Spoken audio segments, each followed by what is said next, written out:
The repentant robber calms down, and as he no longer remembers the prayers he learned when a child, he repeats as an ejaculation, "Jesus, Nazarene, King of the Jews, have mercy on me.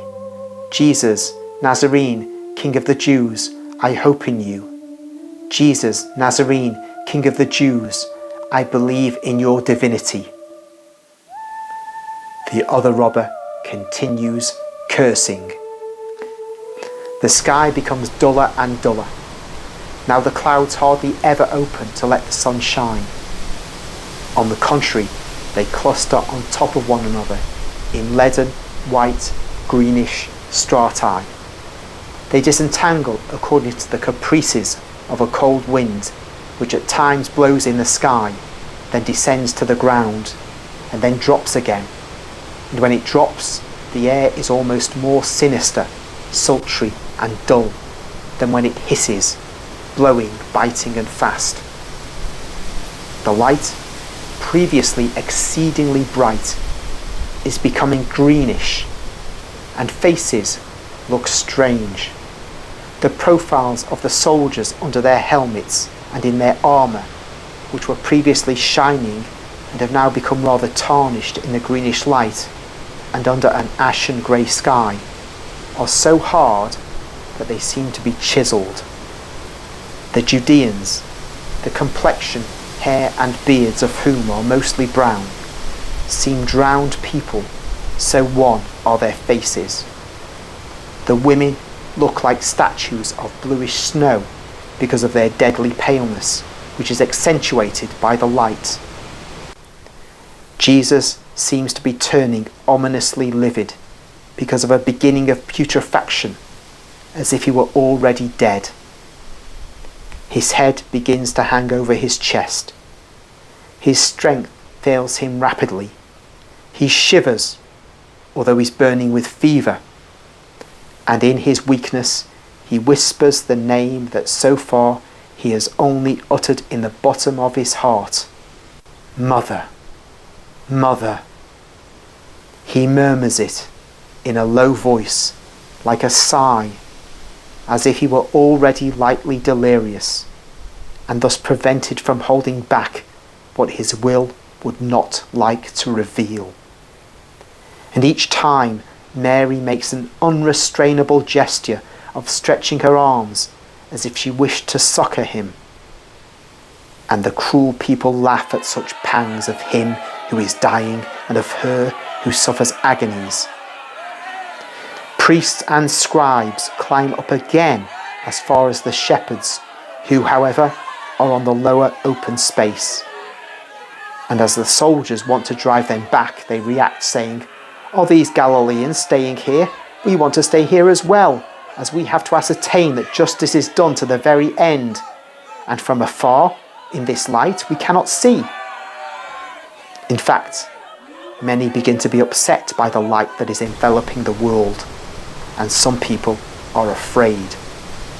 Also, the soldiers point to the sky and to a kind of cone that seems of slate, so dark it is, and that rises like a pine tree from behind the top of a mountain. It looks like a water spout. It rises and rises and seems to produce darker and darker clouds, as if it were a volcano belching smoke and lava. It is in this frightening twilight that Jesus gives John to Mary and Mary to John. He lowers his head because the mother has gone closer to the cross to see him better, and he says, "Woman, this is your son.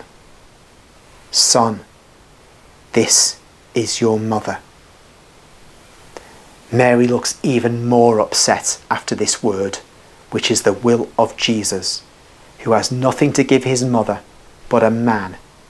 He, who out of love for man, deprives her of the man-God born of her.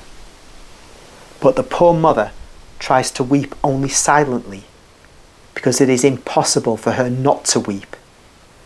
Tears stream down her cheeks, notwithstanding all the efforts to refrain them, even if on her lips there is a heartbroken smile to comfort him. Jesus' suffering increases more and more, and the light fades more and more. It is in this sea-bottom light that Nicodemus and Joseph appear from behind some Judeans, and they say, "Step aside." "You are not allowed. What do you want?" ask the soldiers. "To pass. We are friends of the Christ." The chief priests turn round. "Who dare profess himself friend of the rebel?" ask the priests indignantly. And Joseph replies resolutely, "I, Joseph of Arimathea, the elder and noble member of the Supreme Council, and Nicodemus, the head of the Judeans, is with me. Those who side with the rebel are rebels, and those who take sides with murderers are murderers, Eleazar of Annas. I have lived as a just man, and now I am old and close to death. I do not want to become unjust, while heaven is already descending upon me, and the eternal judge with it. And you, Nicodemus, I'm surprised.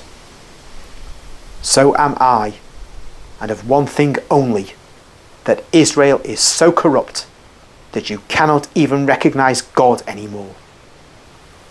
You disgust me. Move aside then, and let me pass. That is all I want.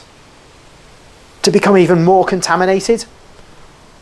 If I have not become contaminated being with you, nothing else will ever contaminate me.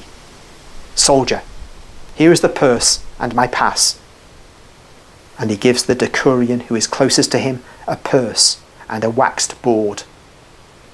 The decurion examines them and says to the soldiers, "Let the two men pass." And Joseph and Nicodemus approach the shepherds. I do not even know whether Jesus can see them in the thick fog that is getting thicker and thicker, and with his eyes that are already veiled by agony. But they see him and they weep without any respect for public opinion, although the priests now abuse them. The sufferings are worse and worse. The body begins to suffer from the arching typical of tetanus, and the clamour of the crowd exasperates it. The death of fibres and nerves extends from the tortured limbs to the trunk, making breathing more and more difficult, diaphragmatic contraction weak, and heart beating irregular. The face of Christ passes in turns from very deep red blushes to the greenish paleness of a person bleeding to death. His lips move with greater difficulty because the overstrained nerves of the neck and of the head itself, that for dozens of times have acted as a lever for the whole body, pushing on the crossbar, spread the cramp also to the jaws. His throat, swollen by the obstructed carotid arteries, must be painful and must spread its oedema to the tongue, which looks swollen and slow in its movements. His back, even in the moments when the tetanizing contractions do not bend it in a complete arch from the nape of his neck to his hips, leaning as extreme joints against the stake of the cross, bends more and more forwards, because the limbs are continuously weighed down by the burden of the dead flesh. The people cannot see this situation very clearly, because the light now is like dark ashes, and only those who are at the foot of the cross can see well. At a certain moment, Jesus collapses forward and downwards, as if he were already dead. He no longer pants. His head hangs inertly forward.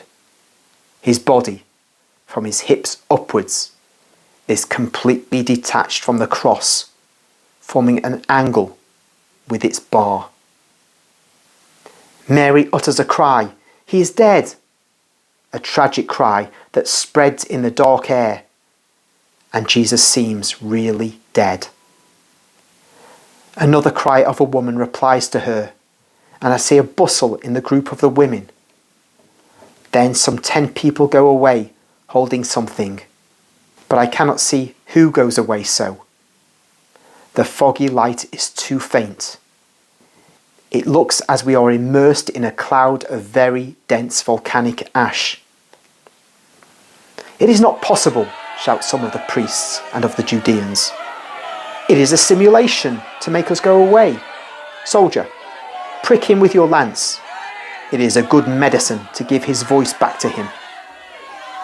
And as the soldiers do not do so, a volley of stones and clods of earth fly towards the cross, hitting the martyr and falling back on the armour of the Romans.